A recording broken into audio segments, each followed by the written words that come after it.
ಶ್ರೀ ದತ್ತಾತ್ರೇಯ ಸಮಾಜ ಸಾಧುಮಠ ಟ್ರಸ್ಟ್ ಚಿಕ್ಕಬಳ್ಳಾಪುರ ಇಲ್ಲಿ ಶ್ರೀ ದತ್ತಾತ್ರೇಯ ಸ್ವಾಮಿಯವರ 65ನೇ ವರ್ಷದ ಜಯಂತಿ ಸಪ್ತಾಹದ ಕಾರ್ಯಕ್ರಮದ ಅಂಗವಾಗಿ ಇಂದು 5ನೇ ದಿನದ ಗುರುಚರಿತ್ರೆ ಸಪ್ತಾಹದ ಪಾರಾಯಣ ಕಾರ್ಯಕ್ರಮವನ್ನು ಬಾಗೇಪಲ್ಲಿಯ ಶೇಷಕುಮಾರ್ ಅವರು ಮುಂದುವರೆದ ಭಾಗವಾಗಿ ಗುರುಚರಿತ್ರೆ ಸಪ್ತಾಹದ ಪಾರಾಯಣ ತಿಳಿಸಿದರು. ಅದರಂತೆ ರುದ್ರಾಕ್ಷಿಯ ಸಂಕ್ಷಿಪ್ತ ಮಾಹಿತಿಯನ್ನು 34ನೇ ಅಧ್ಯಾಯದಲ್ಲಿ ತಿಳಿಸಿದರು. ರುದ್ರಾಕ್ಷಿ ಏನು ಫಲ ಅನ್ನೋದಕ್ಕೆ ಹಿಂದೆ ಏನಿನ ಆಖ್ಯಾನ ಇದೆಯಾ, ಚರಿತ್ರೆ ಇದೆಯಾ ಅಂತ ಪ್ರಶ್ನೆ ಮಾಡ್ತಾರೆ.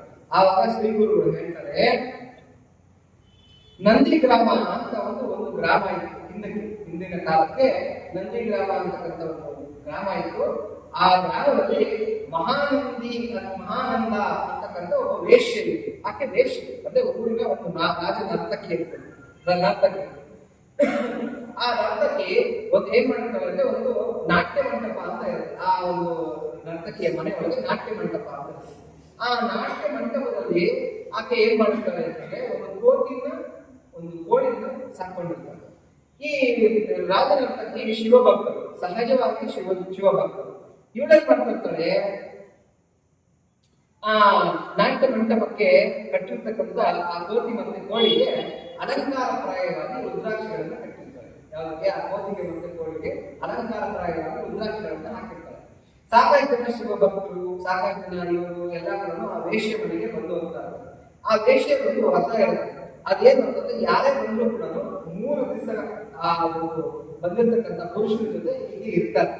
ಆಕೆದು ಒಂದು ವ್ರತ ಏನು ಅಂತಂದ್ರೆ, ಆ 3 ದಿವಸಗಳ ಕಾಲ ಆಕೆ ಪತಿವ್ರತ ಧರ್ಮವನ್ನ ಪಾಟಿಸ್ತಾ ಇರ್ತಾರೆ. ಅಂದ್ರೆ ಬಂದಿರತಕ್ಕಂಥ ಪುರುಷನೇ ಪರಮೇಶ್ವರ ಅಂತ ತಿಳ್ಕೊಂಡು, ಸಾಕ್ಷಾತ್ ನನ್ನ ಗಂಡ ಅಂತ ತಿಳ್ಕೊಂಡು ಆತನಿಗೆ ಸೇವೆ ಮಾಡಿಕೊಂಡು, ಆತನಿಗೆ ಅಡಿಗೆ ಎಲ್ಲ ಮಾಡಿ ಬಡಿಸ್ಕೊಂಡು, ಹೇಗೆ ಪತ್ನಿ ಗೃಹಿಣಿ ಹೇಗೆ ಪತಿಯ ಜೊತೆಯಲ್ಲಿ ವಾಸವಾಗಿರ್ತಾಳೆ, ಆ ತರ ಪವಿತ್ರವಾದ ಭಾವನೆಯಿಂದ ವಾಸ ಮಾಡ್ಕೊಂಡು ಇರ್ತಾಳೆ. ಈ ತರ ಆಕೆದು ವ್ರತ ಇರುತ್ತೆ. ಯಾರೇ ಬಂದು ಕೂಡ 3 ದಿವಸ ಕಡಿಮೆ ಇರಲ್ಲ, 3 ದಿವಸ ಜಾಸ್ತಿನೂ ಇರಲ್ಲ. ಆ 3 ದಿವಸ ಆದ್ಮೇಲೆ ಇನ್ನೊಬ್ಬ ಪುರುಷನ ಜೊತೆ ಈ ತರ ಕಡಿತಾ ಇರ್ತಕ್ಕಂಥವಳು ಆಗಿರುತ್ತೆ. ಹೀಗೆ ಇರ್ಬೇಕಾದ್ರೆ ಏನಾಗುತ್ತೆ ಅಂತಂದ್ರೆ, ಆಕೆಯನ್ನ ಪರೀಕ್ಷೆ ಮಾಡಬೇಕು ಅಂದ್ಬಿಟ್ಟು ಪರಮೇಶ್ವರನೇ ಒಬ್ಬ ವ್ಯಾಪಾರಿ ರೂಪದಲ್ಲಿ ಆಕೆ ಮನೆಗೆ ಬರ್ತಾರೆ.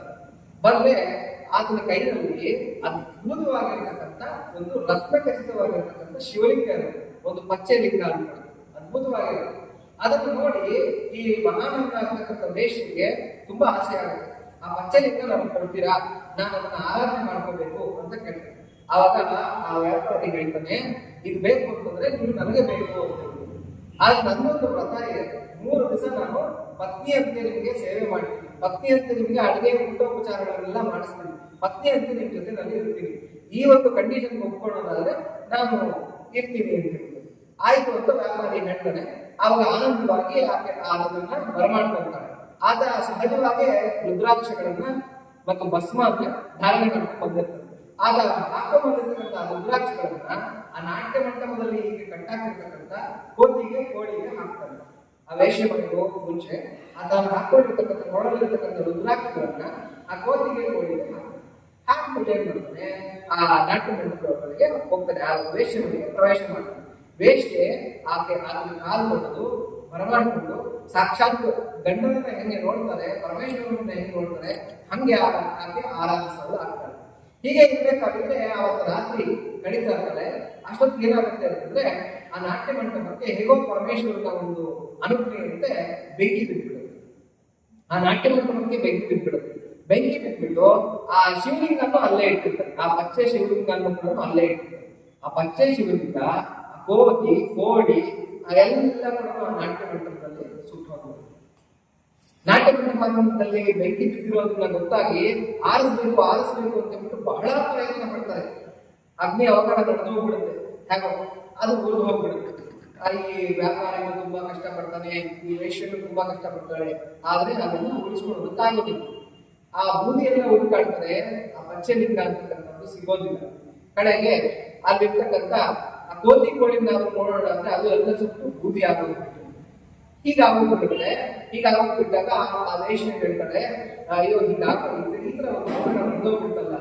ಆ ವ್ಯಾಪಾರಿ ಹೇಳ್ತಾನೆ, ನನ್ನ ಪ್ರಾಣ ಎಲ್ಲ ಕೂಡ ಆ ಪಚ್ಚೆ ಲಿಂಗದಲ್ಲೇ ಇಟ್ಕೊಂಡಿದ್ದೆ. ಆ ಪಚ್ಚೆ ಲಿಂಗ ಅಗ್ನಿಯಲ್ಲಿ ದಗ್ಧ ಆದ್ಮೇಲೆ ನಾನಿನ್ನು ಬದುಕಿದ್ದು ಪ್ರಯೋಜನ ಏನು, ಹಾಗಾಗಿ ನಾನು ತಿಳ್ಕೊಂಡ್ಬಿಡ್ತೀನಿ.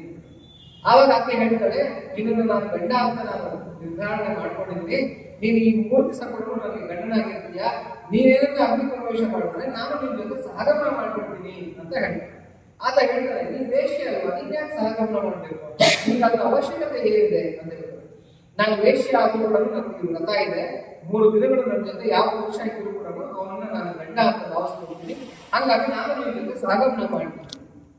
ಆವಾಗ ಬಂದಿರತಕ್ಕಂಥ ವ್ಯಾಪಾರಿ ತನ್ನ ನಿಜ ಸ್ವರೂಪವನ್ನು ತೋರಿಸ್ತಾನೆ. ಆತ ಬೇರೆ ಯಾರೋ ಅಲ್ಲ, ಸಾಕ್ಷಾತ್ ಪರಮೇಶ್ವರ.